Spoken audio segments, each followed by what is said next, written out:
सावित्री पूजा के बाद क्या खाना चाहिए? अलग अलग क्षेत्रों में व्रत के नियम में अंतर होता है। कुछ लोग यह व्रत निर्जला रखते हैं और अगले दिन व्रत का पारण करते हैं। वहीं कुछ लोग पूजा के बाद फलाहार या सात्विक आहार खाते हैं, तो कुछ लोग जलाहार भी करते हैं। जो महिलाएं सावित्री व्रत निर्जला रखती है वो शाम में बरगद के पेड़ की पूजा के बाद पानी पी सकती है।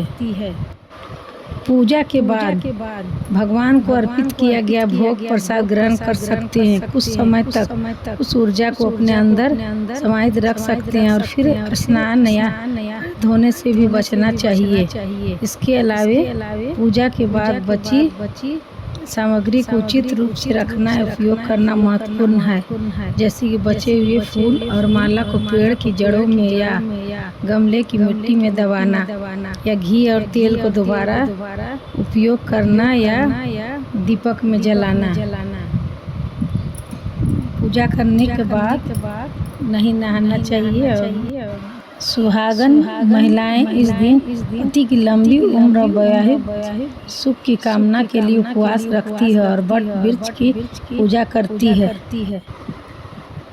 अब हम लोग जानेंगे पूजा के बाद जली हुई बत्ती का क्या करना चाहिए। दीपक जलाने के बाद बची हुई को फेंकने के स्थान पर आप इसे इकट्ठा कर सकते हैं। ध्यान रखें कि जली हुई बत्ती को हमेशा पवित्र स्थान पर ही रखें। आप पूजा घर में ही एक पात्र में बत्ती इकट्ठी करके रख सकते हैं। ऐसा आपको लगातार 10 दिनों तक करना है और 11वें दिन सभी बत्ती को एक साथ कपूर और 4 लौंग डालकर जला दें। वट सावित्री व्रत के दौरान फल जैसे केला, सेब, आम और अनार खाए जा सकते हैं। ये सभी सात्विक और ऊर्जा प्रदान करने वाली हैं। पूजा के तुरंत बाद अगर आप किसी को अपशब्द कहते हैं या कोसते हैं तो इसका प्रभाव अच्छा सामने नहीं आता है। पूजा के दौरान अच्छे से सभी से बात करना चाहिए। पूजा के दौरान पूजा के बाद भी अपने वाणी पर संयम रखना चाहिए। पूजा के बाद शरीर और मन दोनों पवित्र अवस्था में होते हैं। ऐसे मांस या शराब का सेवन करना मना रहता है। पति से भी झूठ नहीं बोलना चाहिए। पति का खाने पीने का ध्यान अच्छा से रखना चाहिए। व्रत करके पति को खुश रखना चाहिए।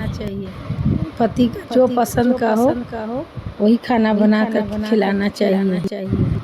माता सावित्री किसका अवतार है? सावित्री हिंदू पौराणिक कथाओं में देवी सूर्य देवता सावित्री की पुत्री और सृष्टिकर्ता भगवान ब्रह्मा की पत्नी। महाभारत में बताया गया है कि कैसे सावित्री ने अपने पति सत्यवान के प्रति समर्पण की शक्ति का इस्तेमाल करके मृतकों के देवता यम को ले जाने से रोका। जब उसकी मृत्यु निश्चित थी, वह वफादार पत्नी का प्रतीक बन गई।